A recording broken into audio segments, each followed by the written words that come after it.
Hi, my name is Barb Nangle. I'm the founder of Higher Power Coaching and Consulting. I want to welcome you to my podcast, Fragmented to Whole, Life Lessons from 12-Step Recovery. This is episode 19, Control.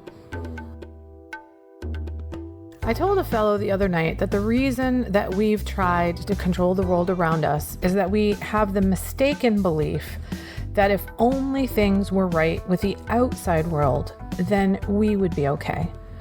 I forget about this myself all the time. So on the wall in my bathroom, I have a sticky note that says, "It's a delusion that the outside world could give us satisfaction if only things went our way."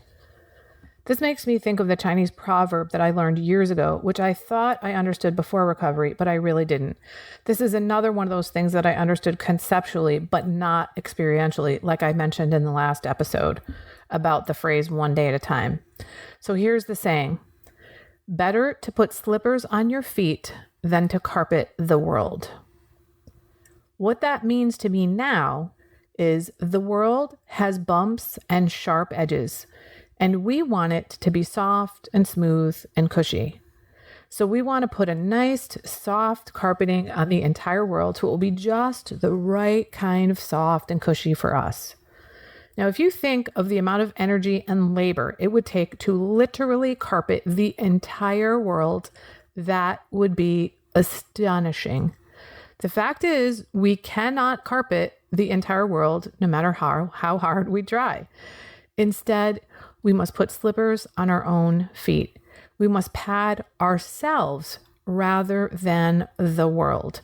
I remember when I first came into recovery, somebody said to me, "Barb, the world was not created to meet your needs." And I wrote that on a sticky note and I left it on my coffee table and I looked at it over and over and over again because I just didn't get it. I just was like, what does that mean? And over time, I've come to understand it.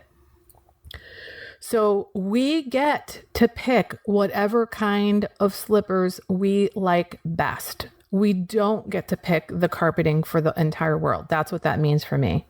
So we could pick thick and cushy slippers, or we could pick thin slippers with hard soles, whatever kind of slippers we like. So what does that look like? What am I talking about? I'll use something that might happen in a 12-step meeting as an example. Let's say I get triggered at a meeting every week. So to handle it, I put items on the business meeting agenda repeatedly to try to make all kinds of rules so the behaviors that are triggering me will stop in an effort to control the meeting and the people in it. That's me trying to carpet the world. Instead, I could do something different. I've learned in recovery that I have options. I didn't know that before recovery. I lived as if I didn't have options. I had black and white thinking, but I couldn't see it because I was using my black and white thinking to look at my thinking. Some of the options I have now for putting slippers on my feet in the meeting scenario include: I could learn breathing techniques to calm myself down. I can repeat, acceptance is the answer to my problem today. Acceptance is the answer to my problem today. I can say, bless them, change me. I can reach out to my higher power and say, God, please show me your will for me regarding this person or this situation and give me the power to carry it out. If it's a specific person that's triggering me, I can talk directly to that person. Who knew you could do that? I can say the prayer, this is a sick person. Please help me show them the same tolerance, pity, and patience I would cheerfully grant a sick friend. How can I be helpful to them? Or I could go to a different meeting. All of those are some of the options that one might choose as a metaphor for putting slippers on your own feet instead of trying to carpet the world. Back to my conversation I had with a fellow the other day about all this. The person mentioned that they experienced their mother as trying to carpet her. So she was understanding that her mother was not just trying to carpet the world, but her mother was trying to carpet her in addition to the rest of the world. What the mom wanted was the best for her daughter, and she thought she knew what was best for her daughter. And she figured, if my daughter's all right, then I'll be all right.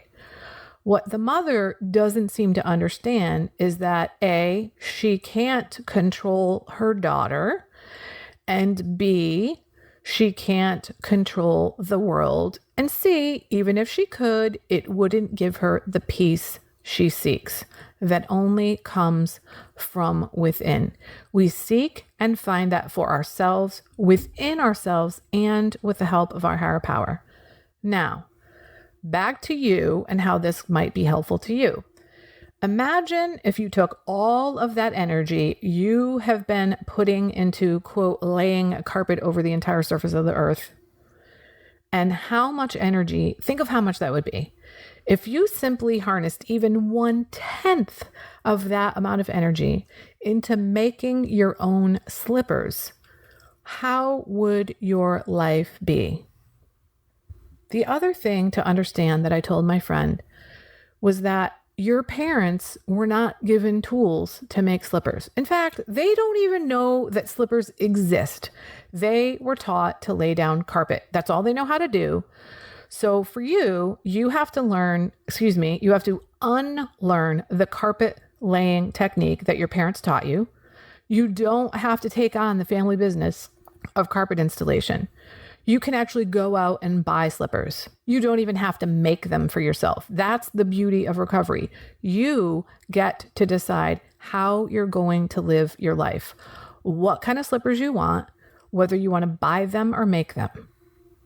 What are the slippers that you're going to put on your feet rather than carpeting the world? I hope this has been helpful. Please share this with anyone who has issues with control, who you think might find it useful. Namaste. That's it for today. If you like what you've heard here, then you just might be interested in private coaching with me. If that sounds like you, head on over to my website, which is higherpowercoachingandconsulting.com, and click on the contact menu.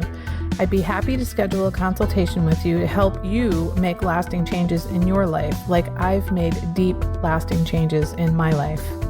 My ideal client is someone who is ripe for change, but I'll coach anyone who wants to be happy, joyous, and free. So if that's you, shoot me an email. I'd love to hear from you. Thanks for listening. Be sure to like and subscribe so you can be sure to get future episodes of my podcast. Thanks again.